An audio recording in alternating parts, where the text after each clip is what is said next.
다 같이 기도하심으로 2020년 3월 24일 화요일 새벽 예배를 시작하시겠습니다.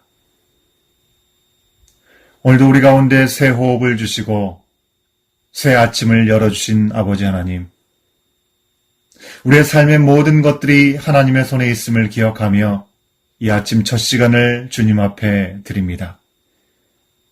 무엇을 어찌해야 할지 알지 못하는 연약한 우리의 심령 가운데 찾아와 주셔서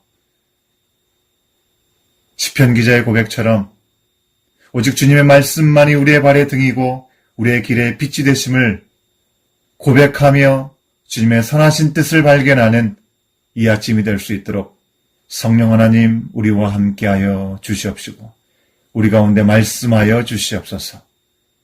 이 시간을 주님의 손에 올려드리며 이 모든 말씀 예수님의 이름으로 간절히 기도하옵나이다. 아멘. 다같이 찬송가 543장, 통일 찬송가 342장입니다. 어려운 일을 당할 때 나의 믿음 적으나 의지하는 내 주를 더욱 의지합니다. 함께 마음을 다해 찬송하시겠습니다.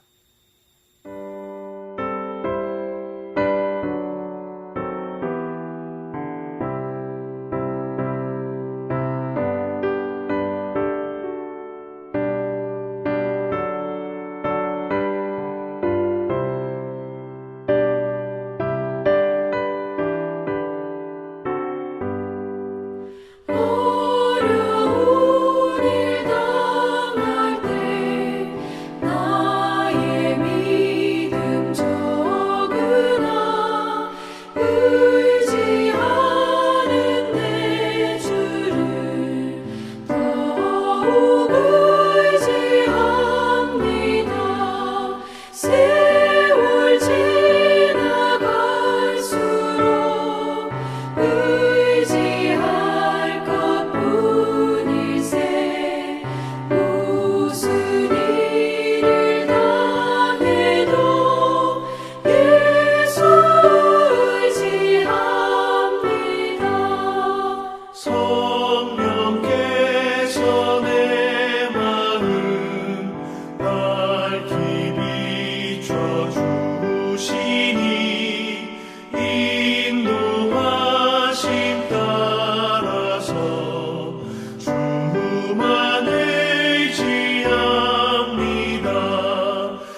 오늘 이 아침 하나님께서 우리 가운데 주시는 기록된 하나님의 말씀은 마가복음 10장 1절부터 16절까지의 말씀입니다.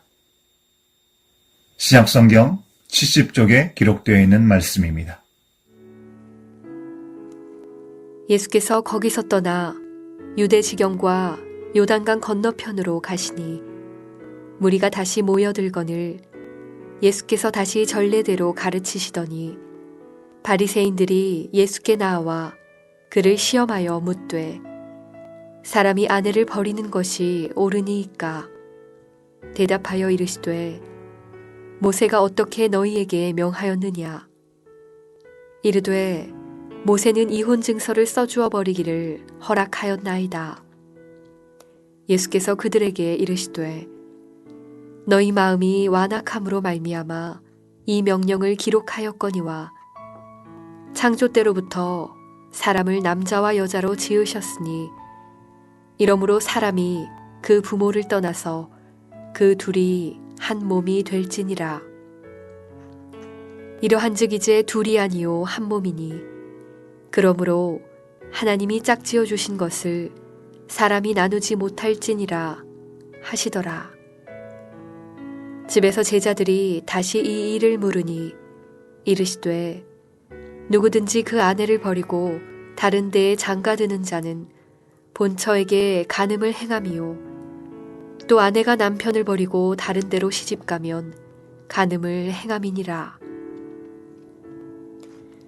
사람들이 예수께서 만져주심을 바라고 어린아이들을 데리고 오매 제자들이 꾸짖거늘 예수께서 보시고 노하시어 이르시되 어린아이들이 내게 오는 것을 용납하고 금하지 말라. 하나님의 나라가 이런 자의 것이니라. 내가 진실로 너희에게 이르노니 누구든지 하나님의 나라를 어린아이와 같이 받들지 않는 자는 결단코 그곳에 들어가지 못하리라 하시고 그 어린아이들을 안고 그들 위에 안수하시고 축복하시니라.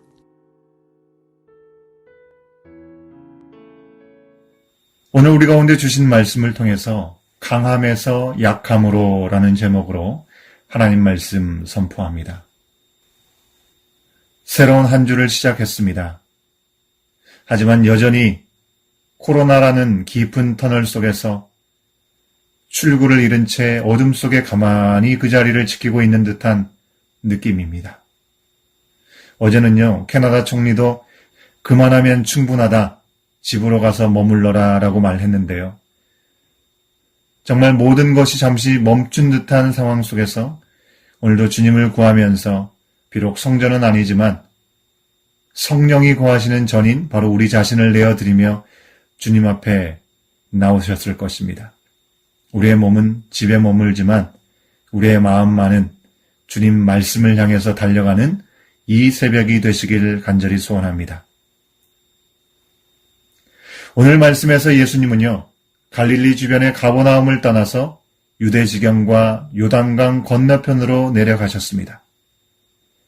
갈릴리 주변에서 놀라운 표적들을 통해서 많은 이들을 고치고 살리셨던 예수님의 소식은요, 이미 널리 알려져서 예수님에 대한 소문이 이미 유대 지역 전역에 퍼지게 된 것이죠. 많은 무리가 모이고 따르는 만큼 유대 종교 지도자들도 그 자리로 나왔던 것입니다.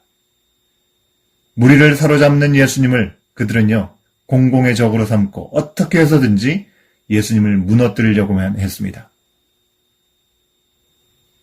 오늘 말씀에서도 바리새인들이 예수님을 곤란하게 만들고자 시험하는 질문을 합니다.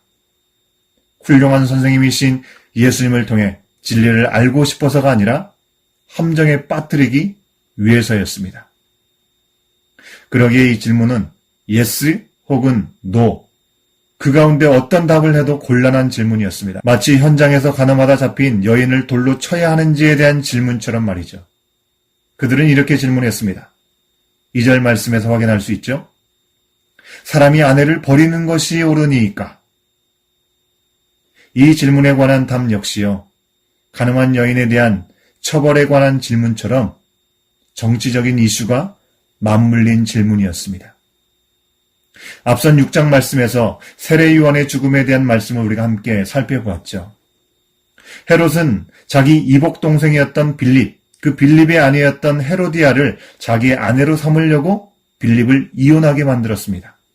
그런데요, 헤롯이 두려워서 아무도 이 일의 부당함을 말하지 못할 때 세례 요한만은 헤롯 왕에게 헤로디아를 이혼시켜서 자기의 부인으로 취한 것은 옳지 않다라고 말했습니다. 그리고 참수형을 당했었죠. 이런 상황에서 세례 요한 이후 유대인 무리가 따르는 예수님의 이 이혼에 대한 해석은요, 민감한 사안이 될 수 있었습니다. 이렇게 예민한 질문 앞에서 예수님은 다시 그들에게 되물으십니다. 모세가 어떻게 너희에게 명하였느냐라고 물으시죠. 즉, 율법에 나타난 것을 물으신 것이죠. 이에 대해서 그들이 뭐라고 대답을 합니까? 4절 말씀에서 확인할 수 있듯이 이혼 증서를 써주어 버리기를 허락했다라고 답합니다.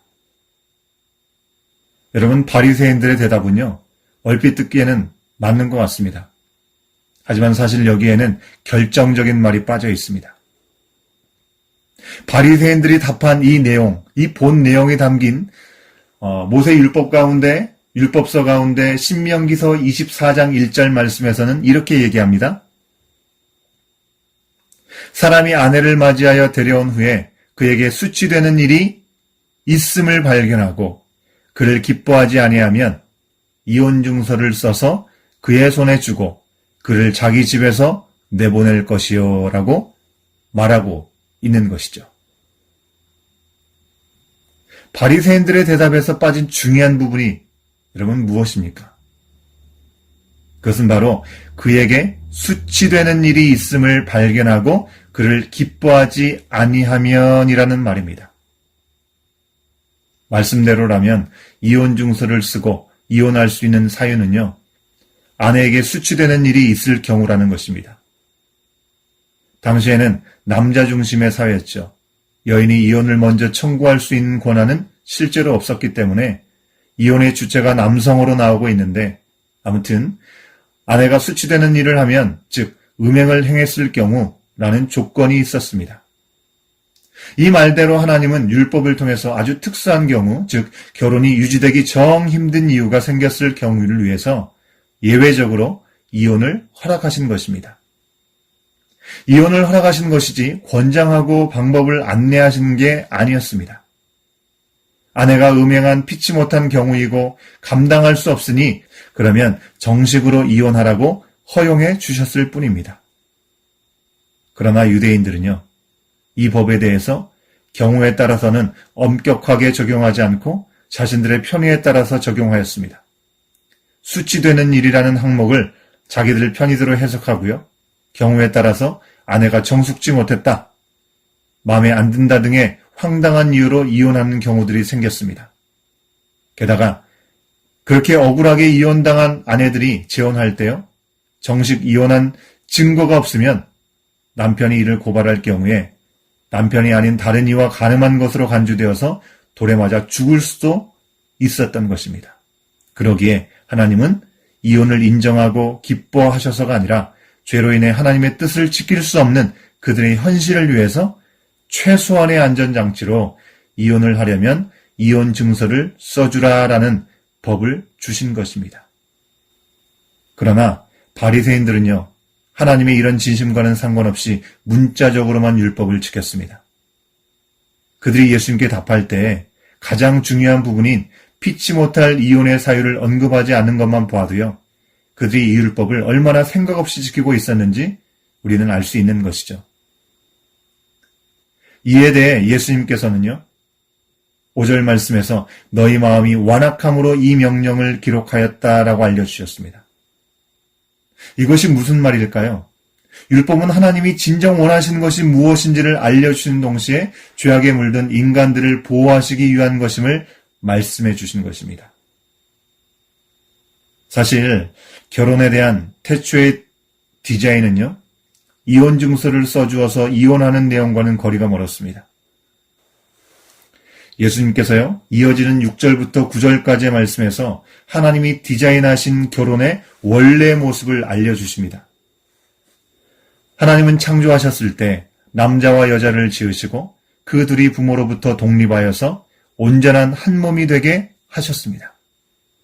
여기서 중요한 사실은 결혼의 주관자가 하나님이시라는 사실입니다.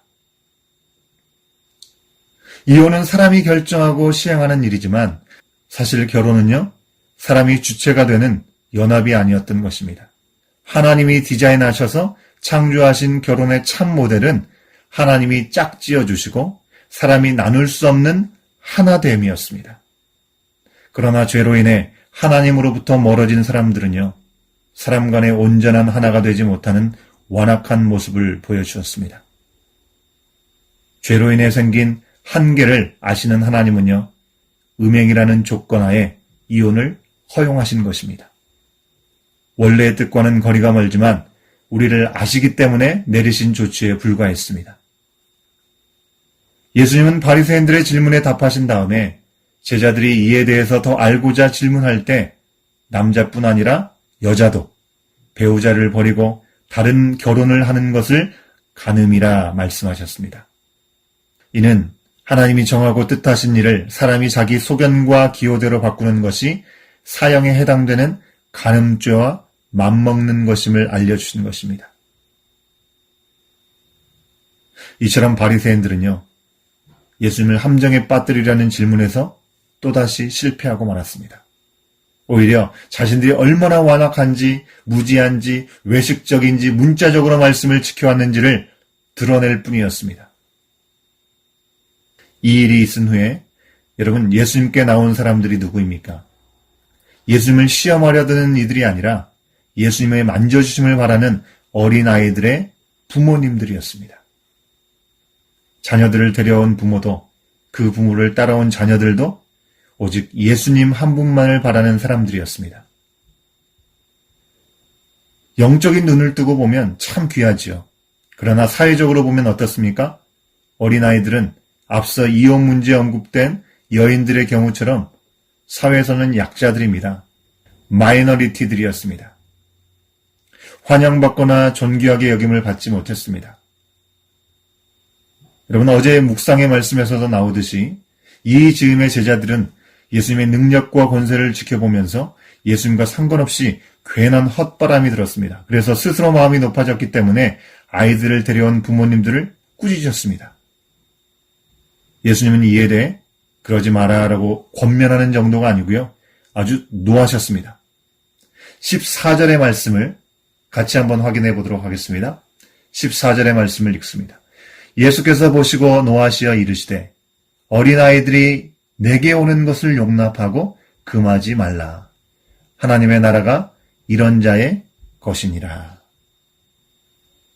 이렇게 말씀하시고 어린아이와 같아야 하나님 나라에 들어간다고 알려주시면서 그들을 안고 안수하고 축복해 주셨습니다. 사랑하는 여러분, 바리새인들이 죄의 결과로 어그러진 세상 가운데서도 우리를 보호하시기 원했던 하나님의 율법으로 예수님을 시험했듯이요, 오늘날 세상은요, 하나님의 진심도 모르고 세상의 죄악도 알지 못합니다. 그리스도인이며 교회인 우리들도 하나님의 진심과 상관없이 교회의 성전문을 굳게 닫은 채 우리만의 잔치에 바빴습니다. 이런 완악하고 어리석은 세상 속에서 우리는 예수님처럼 하나님의 말씀이 진정으로 바라시고 뜻하신 것이 무엇인지 올바로 알아야만 하는 것이죠. 하나님 중심에서 사람과 세상 중심으로 치우쳐서 어그러져 버린 이 세상이 눈에 보이지 않는 바이러스로 인해서 얼마나 걷잡을 수 없는 길로 가고 있는지 두려움과 떨림으로 우리는 바라보아야 합니다.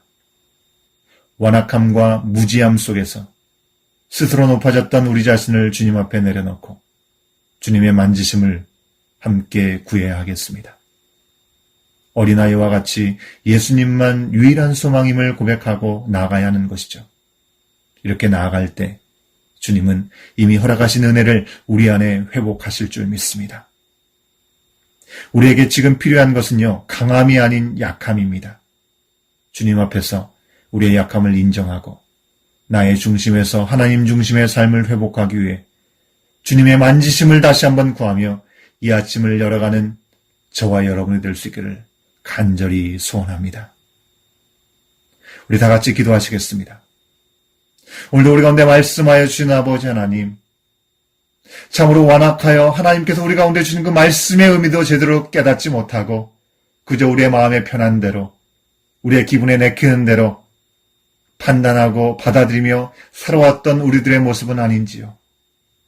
성령 하나님, 오늘도 우리 가운데 말씀하여 주신 그 말씀을 통해서 우리의 영을 깨워주시옵시고 지금 이 순간까지 변함없는 하나님의 그 사랑, 그 사랑으로 인해 우리 가운데 허용되었던 그 모든 시간들 우리는 교만한 마음 가운데 하나님 창조 질서를 어그러뜨리고 우리 스스로 어려움 가운데 놓여있게 된 이 시간들을 돌아보기 원합니다.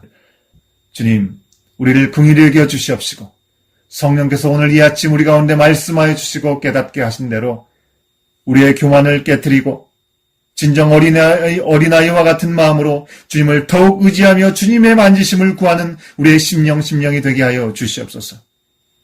무엇을 구하고 무엇을 행할지 알지 못한 우리의 심령 가운데 찾아와 주시옵시고 우리 가운데 말씀하여 주시고 우리를 격려하여 주시고 우리를 위로하여 주셔서 오직 주님의 말씀만 붙들고 나가는 우리의 삶의 자리가 될 수 있도록 다시금 온전함으로 하나님 앞에 회복되어지는 우리의 인생들이 될 수 있도록 주님, 오늘도 이 시간 이 아침을 깨워 주님 앞에 나오는 우리의 심령 가운데 찾아와 위로하여 주시고 하나님의 놀라우신 능력을 바라보며 나가는 이 하루가 될 수 있도록 인도하여 주시옵소서. 우리의 모든 간구와 기도를 주님의 손에 올려드리며 이 모든 말씀 예수님의 이름으로 간절히 기도하옵나이다. 아멘.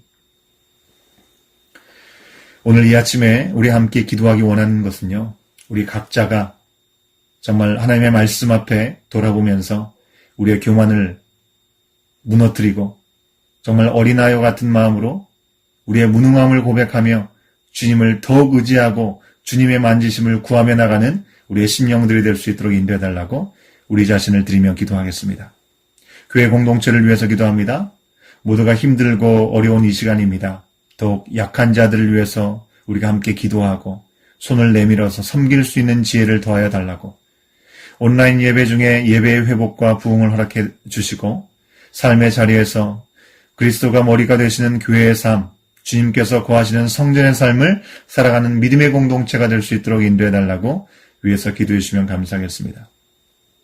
마지막으로 지난 토요일에 우리 정원지기를 통해서 카톡으로 전해드렸던 10가지의 중보기도 제목, 지난 주일 주부를 통해서도 여러분에게 안내해 드렸는데요.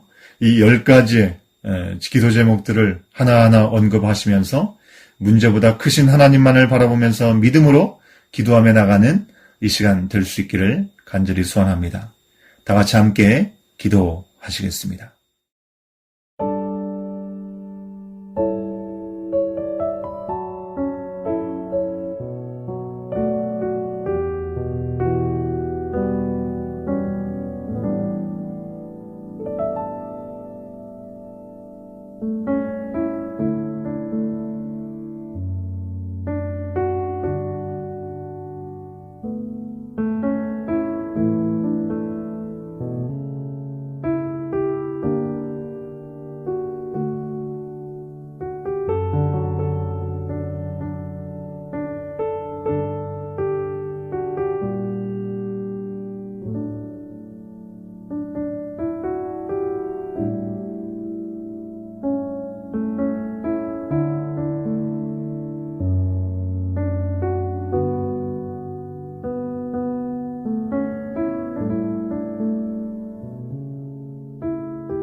아멘.